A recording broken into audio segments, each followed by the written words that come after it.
I'm honored to have my guests today with me. Dimitar, Zdravko, and Nicolae. It's so important in this moment of crisis in our region, where the war of Ukraine has taken over so much of everybody's attention, and the security of the region is under threat, that we come together and we coordinate in addition to on a NATO level, in addition on EU and future EU member states level, really on the Balkan level as well. My dream is to have a very coordinated Balkans for all topics. We've discussed that if this coordination continues as we have started, when the cross-border cooperation really is activated, when our defense strategies are common, when the economic competitiveness is joint, this could become one of the fastest growing regions of Europe, and sharing joint security and the collaboration can bring our citizens much better welfare and standard of living. We discussed important topics today that the war has made them even more urgent. The first one is on energy coordination. As we know, our region is dependent on Russian energy, and we've discussed how we can reverse some of the existing pipelines to start working in the opposite direction, to take LNG from Greece and Turkey and bring it up into the Balkans through the existing pipelines. We've also discussed connectivity. We've discussed corridor number 8, that it has to be put on the map strongly.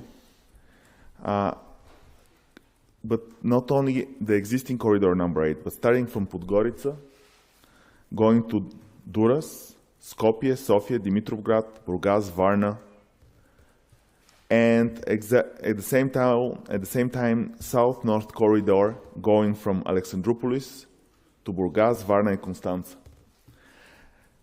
These connections are not only important for the economies of our countries, they are important for military mobility as well.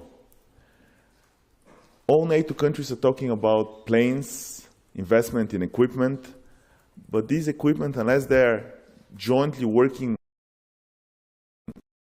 with strategy that's correspondent, the effectiveness of the overall strategy would not be as strong.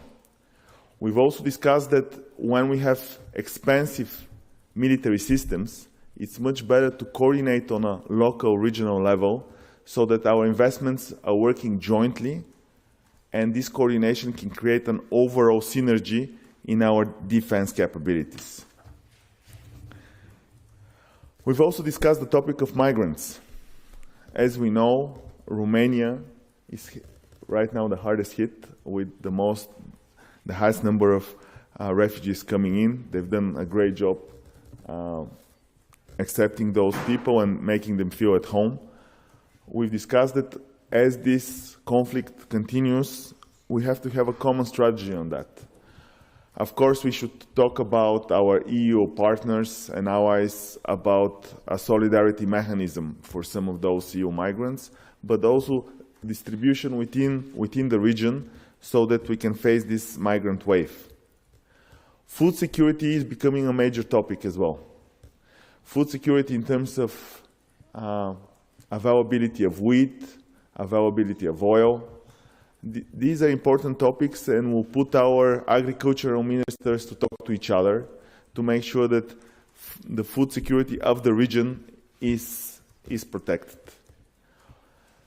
We also discussed the rebuilding of Ukraine.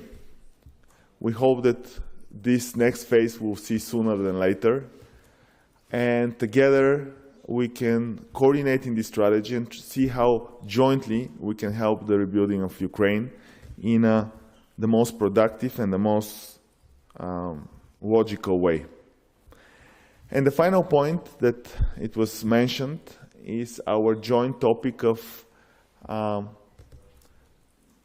eradicating money laundering and helping each other against the fight of corruption. As we know, cross-border money laundering is a vital topic to be coordinated upon in order to be able to stop it. No country alone can do it. Especially in our region, this is of significant importance. And this is also connected with a topic that we've discussed during the EU summit and the NATO summit, even with our allies such as the US, that local corruption, in many cases, is the instrument that the Russian Federation has used to influence in the region. The same people that are locally corrupt are also, in many cases, the agents of foreign interests that we should all address. So, in this morning meeting, we outlined all these topics, and these are not just discussion points. These will be tasks that we all have to continue working on. We'll put our ministers together, and the Balkans should become a symbol of a coordinated region and really change what has happened in the past to be something very different, because together, when we speak in one voice, this region can really grow. Thank you. I'll give now the word to my colleague from Montenegro. Dear Prime Ministers, I would like at the outset to particularly express my gratitude for the Prime Minister of Bulgaria's invitation, for the invitation of Mr. Kiril Petkov, who managed to get us all together here in Sofia. That is a new beginning for us, which will enable that finally we get down to working on what is most important, that we speak less, work more, that we make some joint arrangements. I would like to express my admiration to the Romanian and Bulgarian people and everybody else who received this large number of migrants.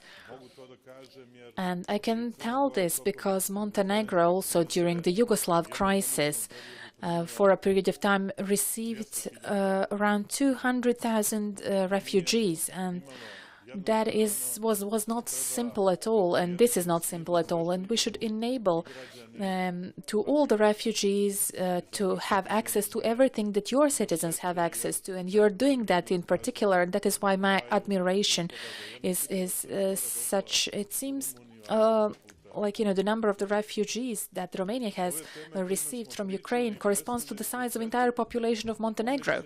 All these topics that we spoke about are the topics which will guide us towards inclusive and smart action. I would particularly like to emphasize the word smart, because even though the Western Balkans is being perceived as in a completely different context, I believe that the Western Balkans is an area where the wisdom and smartness dominate. Unfortunately, this wisdom seems to be migrating elsewhere and taking root elsewhere.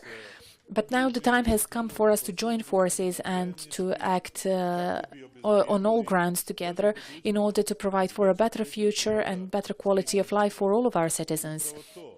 And precisely, all of those who have gone elsewhere should be returning to our countries, contributing to development of this area. We were caught surprised, and we seem to be stuck in the past and always dealing with history. I think we should leave the past behind, and politicians should be dealing solely by projecting our futures with public policies which would be geared towards having a better life, better standard of life. And I will just touch upon three important elements. The first one is connectivity.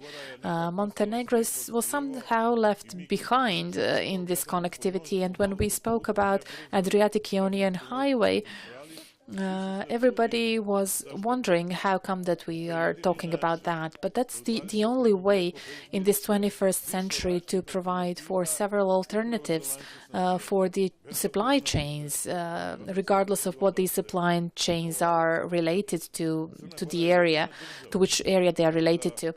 Montenegro might be the only country, perhaps, in Europe which is not using gas.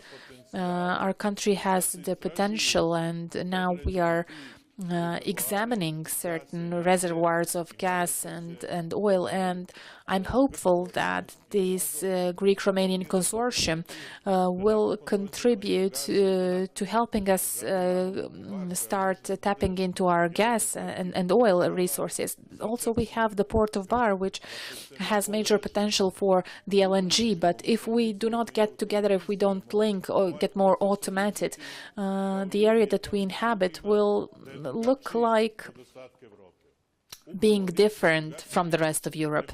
We are not different. We want to be the same, and in order to be the same, we have to have better understanding, to have more confidence in each other, and to build bridges of cooperation.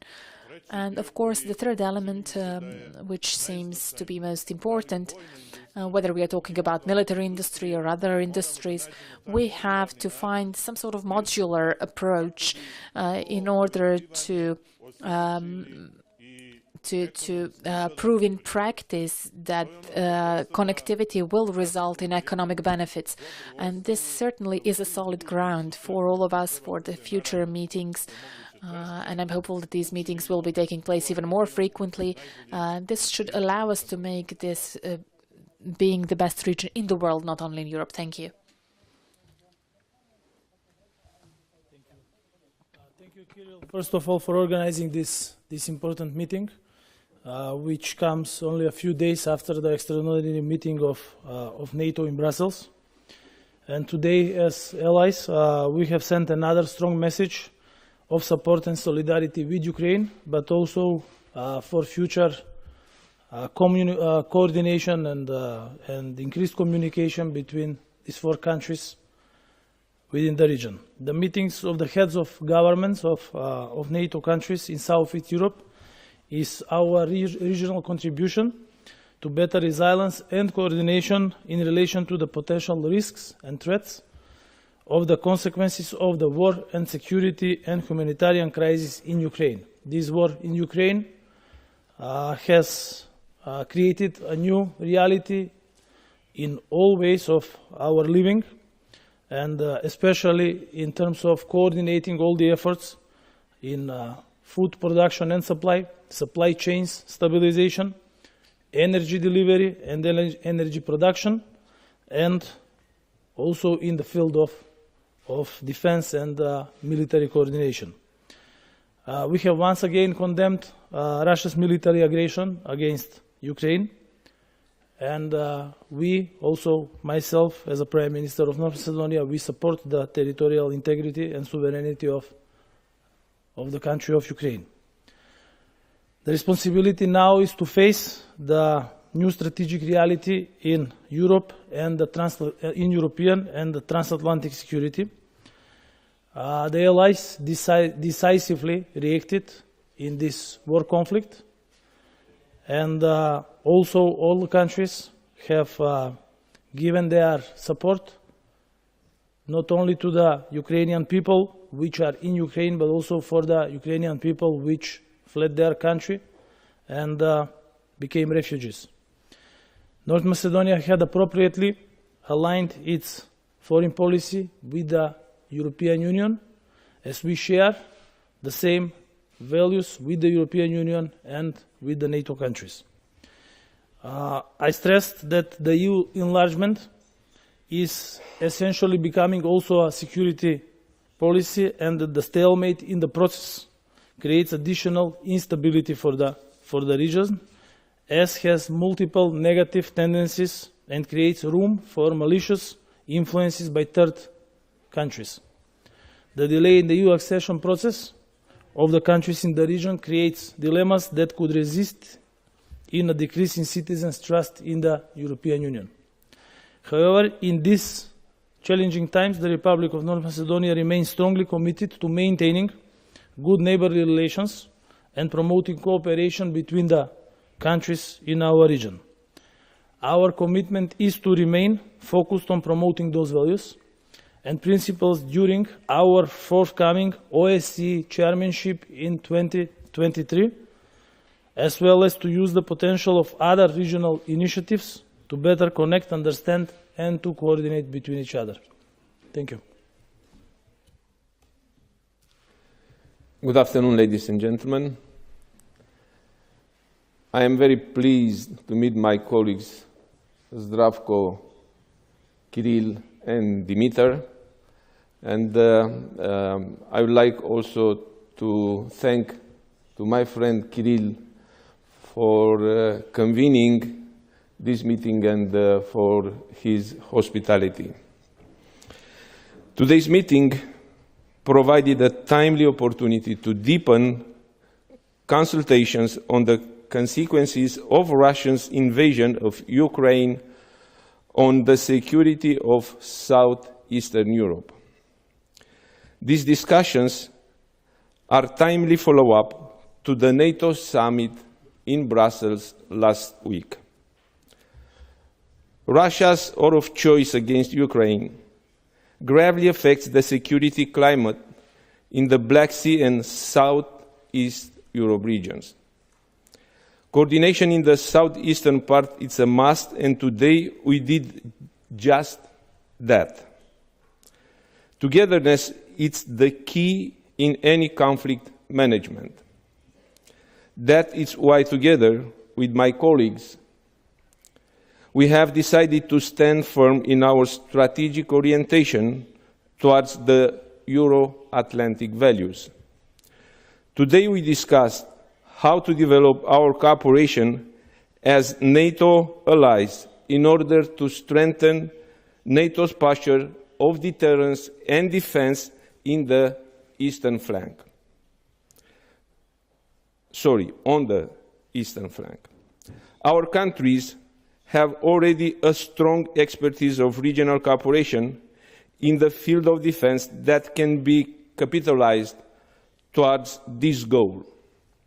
I have invited our allies to contribute to the NATO structures on our territory. We do not have any doubt that Russia is now the most serious threat for our common security. We need stronger defense for more effective deterrence, and we need more society and infrastructure resilience for better security. We acknowledge the malign Russian posture and influence in the region. We decided to face it by increasing our resilience. This includes reducing energy dependence on Russia, combating Russian fake narratives, more cyber protection, and increased trade among us. We have showed a constructive approach in assisting our like-minded partners to cope with the consequences of this unprovoked war conducted by Russia. Ukraine is in a critical situation. A special attention should go to the Republic of Moldova, which is confronted with overlapping crises. The refugees crisis has tested the resilience of state institutions and their economic hardship resulting from the war. At the same time, all the support goes out to Montenegro to up the tempo of reforms in correlation with the advanced status and roadmap towards membership. I think our meeting today in Sofia has just made all of us advance towards closer cooperation in this part of Europe, and we have all agreed to continue along this path and jointly face the threats on our common security. I would like also to mention that what has been shared with you by Kiril, by Zdravko, by Dimitar, or discussed and will continue to discuss through our bilateral meetings today, and for sure we will do our best to find solutions to ensure our citizens that we will do our best in order to cope with all those crises and price rising of energy, gas, and of course this threat which is also considered to become the food problem. So thank you very much again, Kiril, and see you soon in Romania. Thank you. Yeah, I would love to, by the way. So now is the time for questions.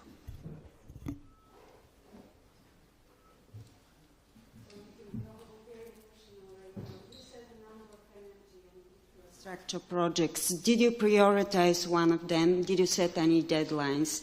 And question to the Prime Ministers of Bulgaria and the Republic of North Macedonia. EU enlargement is key for security. Is there any progress in the talks between Sofia and Skopje, especially in the light of the fight against hate speech?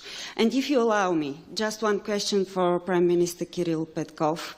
We called our ambassador from the Russian Federation. Did he arrive here in Sofia? Did you talk to him? We have citizens also in the Russian Federation. Did you manage to evacuate them and to bring them back to Bulgaria? Thank you. Thank you. So in terms of the energy project, what's interesting is we already have the Trans-Balkan Pipeline. The Trans-Balkan Pipeline has a significant capacity, and it used to give us gas from Romania through Bulgaria all the way to Turkey. Now it's time to reverse this.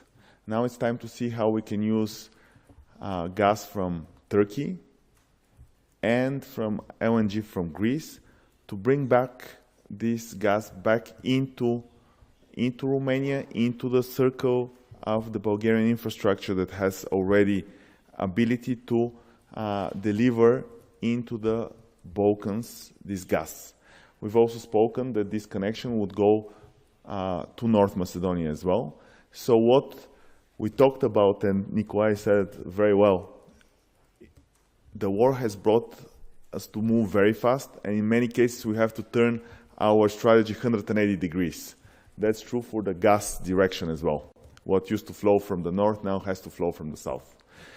We also spoke about our focus on renewable energy, and we shared common idea that investing in renewables together and jointly could give us the opportunity to have local capabilities in the Balkans to increase the value chain that's connected with these investments in renewable energy. So both of those projects were specifically mentioned, as we know, in Montenegro and in Romania and North Macedonia.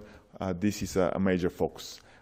And combining our resilience and recovery plan that we have focused with 6,000 gigawatts of battery projects, putting battery capabilities in the Balkan would create not only energy security but also competitiveness. And on the final question, yes, today we are having a humanitarian flight coming from Russia, bringing 64 Bulgarians. This is the only way we could take them back due to the current restriction of flight. So I'm happy that the Ministry of Foreign Affairs was able to do this in a very swift and very coordinated way. And yes, I want to confirm that our ambassador from Russia is being brought in for consultations. We expect the same thing to be done from the Russian Federation with the ambassador. Thank you. Yes, thank you. Thank you for the question. In terms of energy, even last year, we have, as a country, we have started projects which are in the field of energy transition. So from the traditional energy sources to enter a production of renewable energy from renewable sources. And that is why numerous projects in the field of solar energy were started. One of them will very soon be in production mode, connected to the grid. Also in terms of supply of gas, we are also a country which is dependent fully on Russian gas. And that's why North Macedonia has made a decision and already signed the first contract to enter in the project of the new LNG terminal in Greece. There is also going to be present Bulgaria and Greece, so it is a regional strategic project, and as we say now, the gas will flow from south to the north, for instance, of the current from east to the west.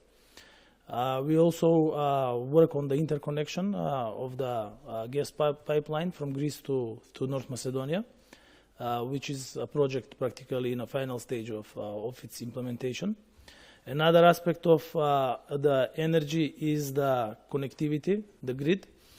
So that is why just 30 days ago we started a new 400 kilovolt connection between North Macedonia and Albania. This is not only important for the two countries, North Macedonia and Albania, but it is also important for the whole region, including Bulgaria, because now the electricity produced in Greece can go through North Macedonia, through Albania, and also through the underwater cable going to Italy and to other countries. And this is practically showing how regional cooperation and investments in big strategic energy infrastructural projects can benefit not only one country but the whole region.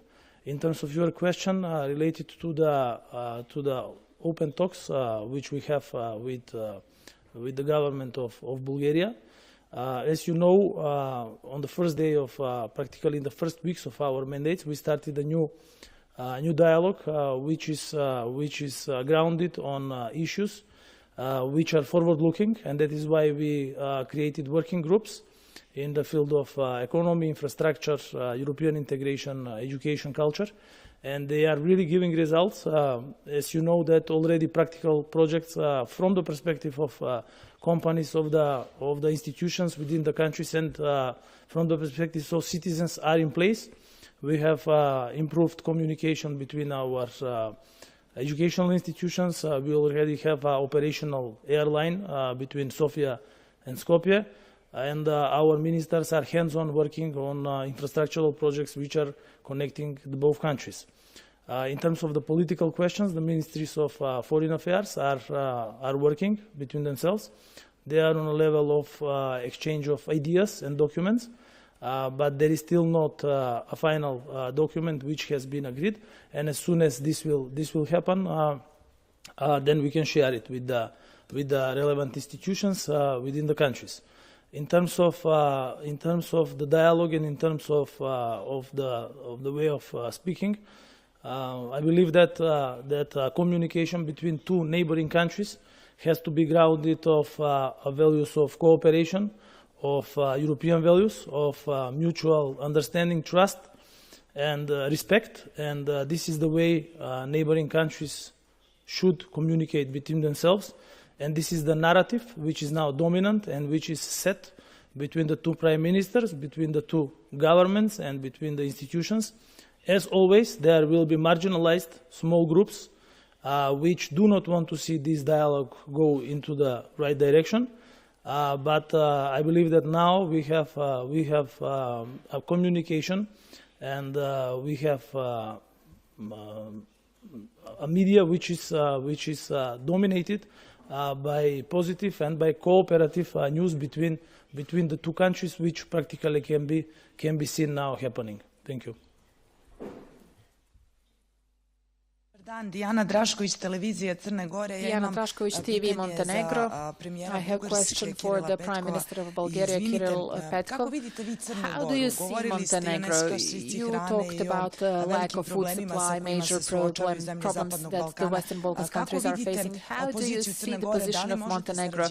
Could you cooperate with our country? And if you can cooperate with our country, perhaps this could be a question for all the prime ministers. How do you see these food supply chains? You spoke about the lack and shortage of food. Do countries of the Western Balkans have reason to be afraid? And can we cooperate in this regard, the food supply? Thank you. Thank you for the question. Where is the worry about the food supply today? There are two elements of worry that are worrying us all. One is that Russia has stopped their exports of grains and wheat, And the second worry is that the ports on the Black Sea, the Ukrainian ports of the Black Sea, are not able to transport also their harvest. And if this conflict continues, that will be the case for harvest of 2022, and maybe potentially even further. Also, we are worried about the fertilizer shortage. That also is related with ban of exports from these two countries. So in this respect, that could be a challenge for food supply in Europe as well as for the region. Thankfully, our region is blessed with the ability to grow a lot of those crops. And what we discussed with my friends on both sides is that we'll put our agricultural ministers together to make sure that the food security is dealt with not on a national level, but really on a regional level as well. And we are here to coordinate and help each other in order to make sure that no such shortages are so severe in the region.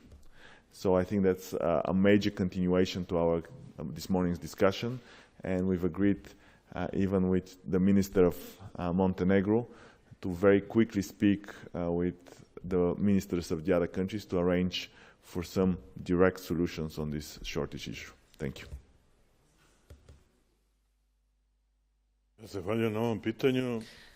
Thank you for this question. Let me just tell you that every form of dependency is bad, and a scientist decided to change his secretary, even though she was brilliant after some time. At the very moment when he would feel he would be dependent on her presence, he would switch and have another secretary. So you know that in all the systems of manufacturing industry, there are at least 3 key suppliers for every product. A, supplier B, supplier C. They are all categorized according to their capabilities to provide for what is needed and to offset any disturbances on the market. Our today's meeting was also dedicated to that issue, especially when it comes to food security. I believe that we have forgotten about a very important principle that has to be fully affirmed. And this holds true for our region, at least, if nowhere else beyond our region. We have to abide by the elementary principles. We have to cut the barriers, the administrative barriers and cost barriers. This crisis has shown that solidarity has to be vital in our lives, and this solidarity is reflected in our talks about shortage of food.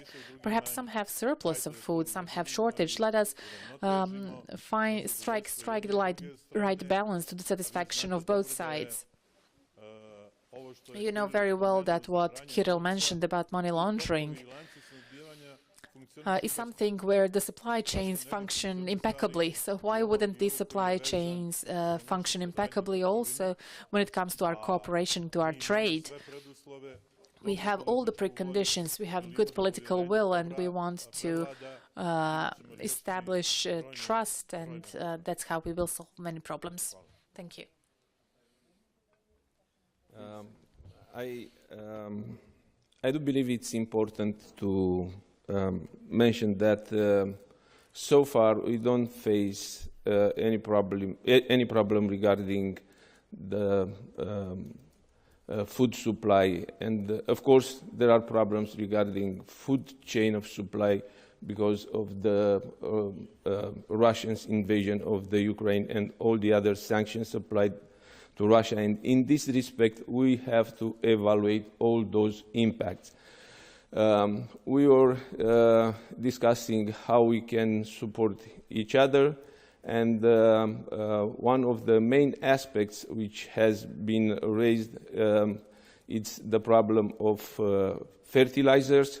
So that's why I think energy and gas resources are very important, because fertilizers are mostly gas, and in this respect I do really want to thank Kiril and his government for their commitment in finishing the process of the interconnector from Greece to Bulgaria, because that is going to ensure another alternative for the LNG supply, as we mentioned, from Alexandroupolis all the way through the vertical corridor to Bulgaria, Romania, and then from the other European countries. So this is all about, and this dialogue, it's very important because we know each other and we ask our ministers of agriculture, ministers of energy, ministers of transportation to work together and to find those specific and technical solutions to solve all these kinds of problems. Thank you very much. Question. First, this war in Ukraine caused by Russia's attack created the biggest disbalances and problems on the markets after the Second World War. Problem number one is the deficit in gas supply and the historically lowest level of reserves in Europe, which not only increased the price of gas, but also increased the price of electricity for more than 5 times. The lack of gas also is pressuring on the production of ammonium, which is one of the key elements of production of fertilizers. And now there is a lack of fertilizers on the world market. And the one which can be found is 300 to 400% with a higher price. So this creates additional pressure on the food production. On the other side, the prices of food have risen with the highest percentage again after the Second World War. And this is because the two biggest producers of wheat, Ukraine before all and Russia, are practically in war. Some of the countries in the region have surplus of production of wheat, and others do not have the surplus, so they actually buy from the other countries. The good thing is the solidarity which is shown and the great level of responsibility by all the countries in the region. And that is why we do not have lacks of wheat at this moment and of other key food products. Here meaning before all on cooking oil and the raw cooking oil for the food industry.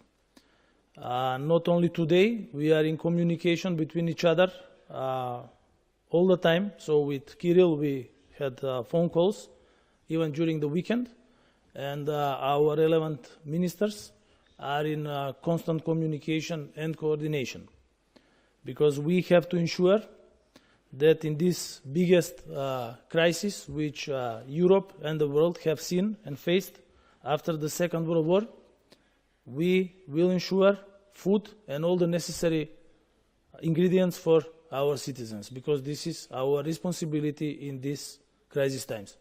Thank you. Errol Shakiri, TV21, North Macedonia. My first question goes to Bulgarian Prime Minister, Mr. Petkov.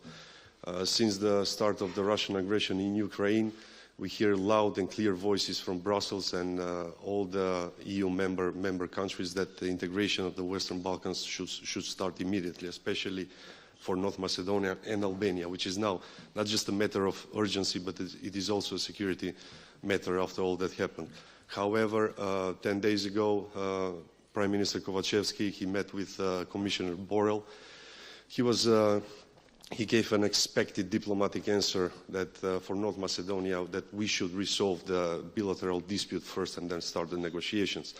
Now the question is, Mr. Petkov, what is the bare minimum that you are requesting from North Macedonia to do in order to leave the veto? If you cannot answer this directly, for the sake of the negotiation process, I will rephrase it. Do you think that you can lift the veto by June this year? And the second question is, in general, it's concerning the security situation in the region, and especially about Serbia and its role, considering its current relations with Russia, and also having in mind the situations in Bosnia and Herzegovina, Kosovo, and Montenegro. Have you discussed about this issue? Have you discussed about the Serbian role, and could Serbia be a destabilizing factor for the Western Balkans in the future? Thank you. Thank you very much. Absolutely, we've discussed this topic even today. I want to say in absolutely clear message to all Bulgarian and North Macedonian and Macedonian people to say clearly that we are working with Dimitar very coordinatedly with a really focused timelines, and we have put ourselves few milestones that have to be achieved, which we've discussed in previous meetings as well. But North Macedonia belongs into the EU family as fast as possible. And our government is committed for achieving this result in a most expedient possible way. Of course, as we all know, we have few milestones that we have to clear, including protection of minority rights. We've discussed this before. We're also in very close coordination with the European partners, which in many cases will serve as a third party to this negotiation, namely that we're expecting a specific language that we're working on together to go into the negotiation framework agreement, which hopefully we should clear very soon. So I feel I have a friend on my right side here, of course on the left as well, that I think historically our relationship has improved enormously over the last 3 months, mainly because we talk so much and because we coordinate and we have this common goal. And I fully subscribe also to the fact that with the current crisis that we have with the war in Ukraine, the Western Balkans should be as stable as possible, and a big path towards this stability is the path to accession of North Macedonia and Albania. So this is clearly the case. So we're working very hard. We're having many meetings, and I'm expecting in the next few weeks this to accelerate even more. Also, I want to state is that we have some good news on some of the bilateral meetings between the different ministers. As you know, we're signing constantly additional memorandums. I'm hearing good news on the Historical Commission as well. So some of those issues that seem to be hard to overcome and now seem very realistic for the overcoming. There are a few things to be done, but I think this general answer should give you my clear intention to move as fast as possible. Thank you. I'm optimistic to the whole process. I'm optimistic that we'll be able to achieve everything that we have set with Dimitar in the shortest possible period. Thank you. If I may.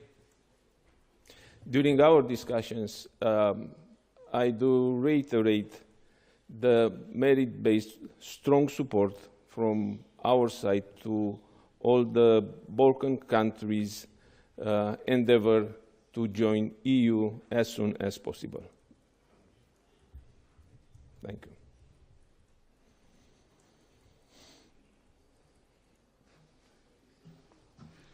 Hello, I'm Luisa Girada from Romania Public Television. A question for Prime Minister Nicolae Ciuca. When do you think the first LNG will come in Romania through the Greek port? And do you think the gas pipeline will be completed before the anticipated date? Thank you. You know, here I don't want to speculate. We were very much discussing about this corridor and taking into account the current situation and the big need of diversing gas resources, I discussed with Kiril, and I also discussed with the Greek Prime Minister, Mr. Mitsotakis, and we were committed to do our best in order to have this interconnector, as I mentioned before, done as soon as possible, because we cannot get any LNG without having this interconnector done. Taking into account that last time when I spoke with Kiril by phone, he told me that it's almost weekly informed about the progress on the interconnector progress. So I do believe that at least to be done in time. And I want to confirm, first of all, I really see Nicolae as a great friend as well, and with these topics of energy and common security, we've put it to the next level, and infrastructure connectivity. Just to tell you specifically for the dates, even last week I visited both the terminal in Bulgaria, the terminal in Alexandroupolis. I went to see the port. I actually flew over the pipe, and I monitored every single meter of the pipe to make sure that my reports are absolutely correct. So I got full commitment from the Greek government and directly from the Prime Minister that the pipe should be physically completed by the end of June. That means this year we should have floating gas in that pipeline, and I think the practical flow will happen very soon after that. So we are very, very committed, something that was not happening for the last 10 years. We've been able to progress in the last 3 months more than in the years before. And we'll keep in close communication with Nicolae in order to make sure that this gas flows up north as well. Thank you.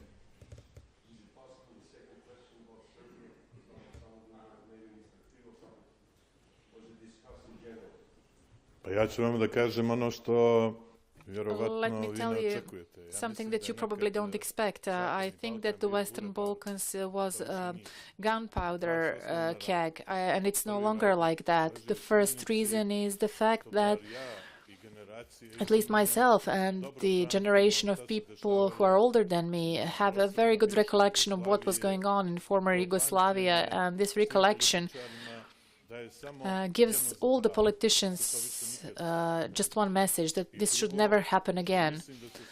And secondly, I think that the situation, politically speaking, has changed in all the countries of the Western Balkans, and that there is enough wisdom, because, you know, war is instigated by the politicians, but it is led by generals, and hopefully no longer shall we have such a situation. Regardless of what somebody thinks, they should not instigate any negative narratives in the Western Balkans. Regardless of how powerful these people are or could be, we can all see for ourselves what is going on in Ukraine, and all of us in the Western Balkans have to sympathize with that. So this should be like a warning and prevent anybody from thinking in such a way. In my opinion, there are a lot of things told that vanish in the air, that don't have any weight. And I am hopeful that the old Jewish proverb saying that if you say one man, you have saved the entire world, will be valid for all.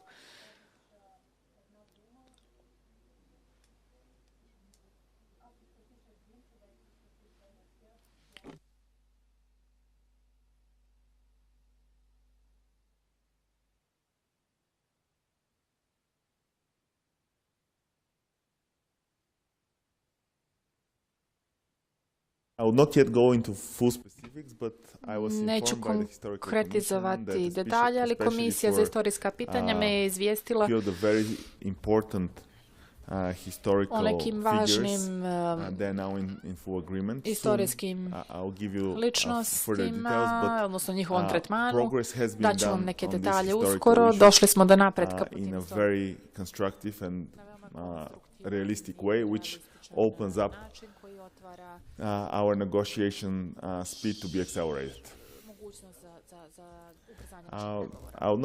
I would first, of course, want to get the full report from the Historical Commission, inform my coalition partners, but soon you have news on this. We're moving very, very fast. So, we have to understand that the Historical Commission is consisting of professors of history. It is co-chaired by two professors from the both countries, and they work independently of the political dialogue and the other working groups which are practically working on other issues. And on our G2G meeting here in Sofia, exactly in this room, they've been here, and they committed that they will speed up their work. And as soon as they come to conclusions which they agree upon based on their historical methodology, then they can share it with the others.